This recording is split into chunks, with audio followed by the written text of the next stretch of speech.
Hey Rob, thank you for all your comments, but your last comment got me thinking. It's actually pretty cheap and pretty easy to buy a setup like I have. Not counting the sheds and all that. You know, obviously, if you don't need them, you don't need them. I'm just being kind of goofy and buying them. But you just need like an acre of land or two, whatever you want. And then you got to put in some kind of a septic system. And that could cost you anywhere from, if you just put it in a holding tank, about $5,000, and you put it in a mound system, that's like $25,000. And then you got to put in a well for your water supply. And up here in Wisconsin, for a conventional well, is $5,000, and that's what I have. The only mistake I had, I didn't really look into it, because it had a well up on there, up on the property. That's my property way up there. And so I just had them reuse it. And then they had to dig the water line all the way up here. It was like 25 feet or something like that. And that was expensive. I talked to another company after I had it done, years after I had that well done. And they said they could put in a well right next to my house for $5,000. So you got to kind of do your research. I didn't. But yeah. And if you can find a cheap mobile home, like I did, like I said, that it was only $3,000. And if I bought the mobile home that day, they threw in central air. And that central air makes a big difference. So I have to cover the windows with blankets and stuff.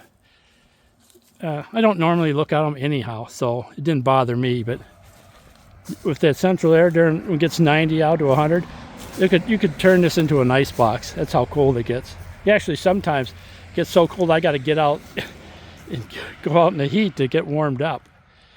So it's not bad. I certainly would look into it to buying something like this. I don't envy you living in the condo. I mean, you would get a lot more money than I'll ever get. When I first bought it and cleaned this place up, I had $31,000 into it. So I've had multiple people stop in and offer to buy it. Even the realty company that I went through, Dennis, he stopped by about 5 years ago and offered me $55,000. And that was before I put in the new septic and put all these sheds on here. I might have had the brown shed, but at the time I wasn't interested in moving it. And then I decided that I'm gonna now, as soon as the rates come down, it might take a couple more years, but I'm selling this property and gonna buy a nice one up north. So it's not worth me buying a new mobile home or even a real nice one, because this property is only going to be worth so much, and that's it. If I put a stick-built home on here, it might be worth a little more. Even if I put a brand new mobile home on here, I think the highest I could get for the property is $75,000. Right now, the realty company says I can get $55,000 for it. So, and when I go sell it, I'm using all the money, whatever I get, on the down payment on my next property. And I'm looking at properties about $90,000 or less. There's a ton of them. I just don't want to buy now with the interest rate so high. And I'm not worried about selling it because this has a great location. And the realty company says there'd be no problem selling it. The guy I bought it from, because the place was a dump, I think he had it 12 years trying to sell it. And he was asking $36,000. And this place was a real shithole. So I've been here 18 years.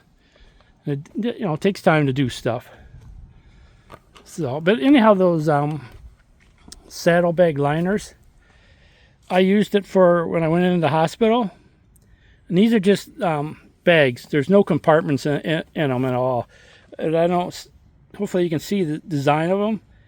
Because when I had it filled up and came home from the hospital, I took that bag and put it inside and it fit perfect. So on Labor Day weekend, either that or the week after Labor Day weekend, I'm heading up north and I plan on using those. I use those saddlebags to carry my clothes. You'd be amazed how much fit in there. I just checked Amazon, and right now they're $30. So I brought one to make sure I liked it. I really liked it, and I turned right around the next day and ordered another one. So that, like you said, that way they're matching. I was going to buy the trunk bag, but Larry told me that, you know, you use the trunk so much, if I brought that trunk bag, it'd fill up the trunk and I wouldn't be able to use it. So that's the reason I brought that dry pack. But the dry pack is, one, that thing is huge. I'm trying to decide if I should buy a smaller one, because I was surprised how huge that thing is. But like I said, Memorial Day weekend or the weekend after that, or the week after that, I'm going to be trying them out, and I can do a short video on those. But yeah, I just wanted to make that video for you. Hopefully give you something to think about. I mean, your place is going to be, if you have the condo, I think you said, obviously you're going to get more money for it. But land goes up no matter what. Even a dump like this will go up. So, like I said, I got 31 into it now. Well, I got more than that now with the sheds and stuff on it. But right now it's worth 55. So, thanks, Robert. Good luck with your stuff. Enjoy riding your Goldwing.